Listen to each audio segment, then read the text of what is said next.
guys, Gemma here, and back again for another video with a broken, fake Mortal Kombat 3 Super Nintendo game, and the tool that I used to get my original Super Nintendo games open, because in this video we're going to be taking a look at what these things look like inside compared to what an original Super Nintendo game looks like. Now, there's a lot of videos out on this platform that suggest various tips to look for fakes, especially within the Game Boy Advance cartridges, because there tends to be quite a lot of them floating about. And if you've ever come across any fake cartridge from whatever console it is, it's so easy to tell just by the look and the feel. It might be difficult to convey on camera. You'll definitely see during the strip down of these cartridges. I'm going to use two of my original Super Nintendo cartridges because obviously the chips, the boards, they vary inside, so you guys are going to get a real good look. But I've already done this. This is it's so shocking. Another thing that startled me was just how different the inner shells are. Just the different patterns between, the patterns and markings, sorry, between the plastic. So we're going to take a look at that as well. Now, here's my disclaimer.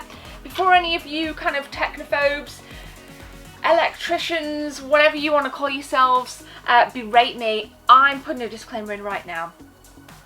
I know nothing about capacitors, electronics. Like, I am a complete electronics virgin.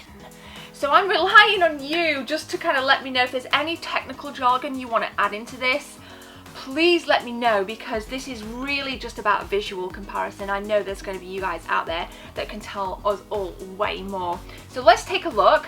I've shown this before in a video. It's really crappy. We're going to compare it with a Mortal Kombat 2 cartridge, and then there is another game that I'm going to use as well. So guys, let's take this thing apart.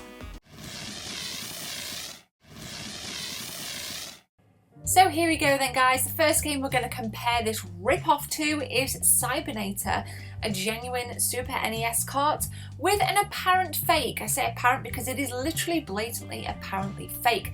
So you guys can see from the front, just in the screenshot before, there weren't even any screws. I literally had to just pull this apart from the top.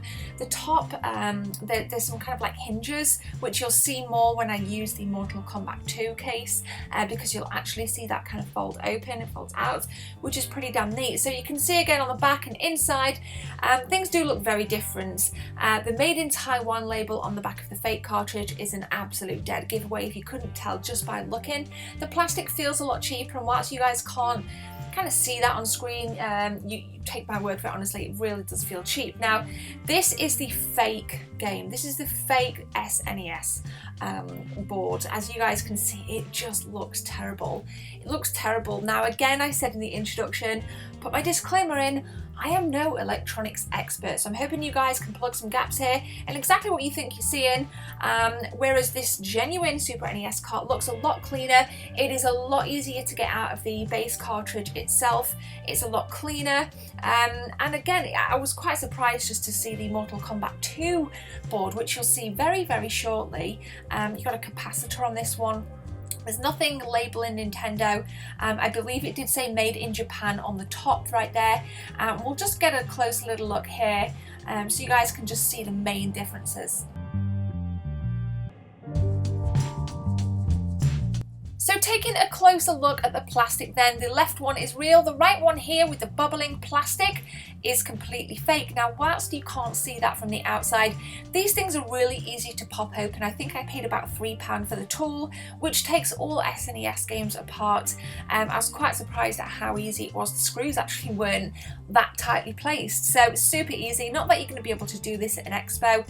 You should, like I say, you should be able to tell the difference just by looking. Now, here is my Mortal Kombat 2 cartridge. You can see the screws are in there, and I did just pop them off. And like I said before, there's a hinge at the top that just opens it really easy. You guys can see that this board obviously differs to Cybernator's, and it is a huge difference to the fake Taiwanese cartridge and to the Taiwanese chipboards there on the right hand side.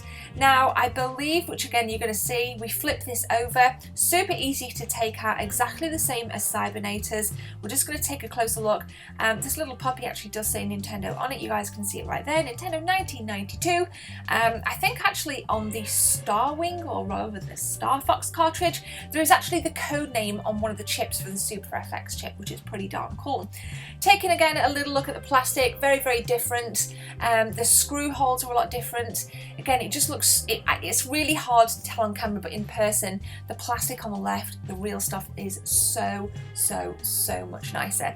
Now I'm putting the fake one back in. You can see how difficult it is to slot back in. It's just as difficult to take this thing out as well. You can see you really have to push it down, whereas the real ones go in super damn easy. Like you can see it just kind of slides in comparison. Super easy, barely have to put any pressure on it. So yeah, so there we go. We're going to conclude now, guys. Don't go anywhere because I want to hear from you in the comment section below.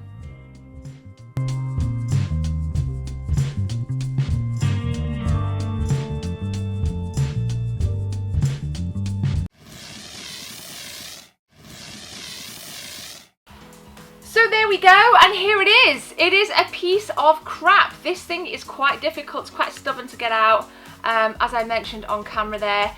And I just don't know how, like, why on earth would you even want to do this? This is insane. It's a sad state of affairs that there are a lot of fake cartridges like this floating about. And I fell into the trap at a gaming market once when I bought, I think it was Super Mario World on the Super FAMICOM. And I actually was like completely oblivious.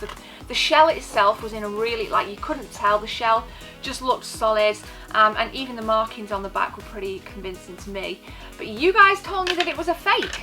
And since then I've been ever so vigilant in what I buy, and I have a good look. I have a second look at these things. I'm not too fussed if this gets broke because it's not something I'm really going to use anyway. In fact, I noticed today that on the back of the case to this thing, it says something about Mortal Kombat on the PlayStation. Like, seriously. I mean, made in Taiwan is complete crap. But let me know if you've ever been caught out buying any fake games. Let me know. I personally, I've only heard of like GBA games that have a really high prevalence of fake cartridges floating about on the internet. Is that true, or do you think like the Super Nintendo has the most fakes, or the Sega Mega Drive, or rather the Genesis has the most fakes? Let me know in the comments section below, and let me know if you've ever been a victim to buying some of these, unfortunately, on eBay or at markets. So there we go, guys. Thank you so much for taking part in this video, and if you've added any value and you know anything else about these chips or whatever, let me know what you guys think in the comment section below. We will be back on, I don't know when this video is going to go out. This video is probably going to go out on Wednesday. This video will go out on Wednesday, so England are yet to play in the semi-final. I hope they win. But all joking aside, guys, thank you for the support. Join me on Friday for another video. And remember, there's no streams this weekend, but you do get extra content otherwise. Follow me on social media. Have a good one. Subscribe, hit like. But for now, my name's Gemma. Take care. See you soon.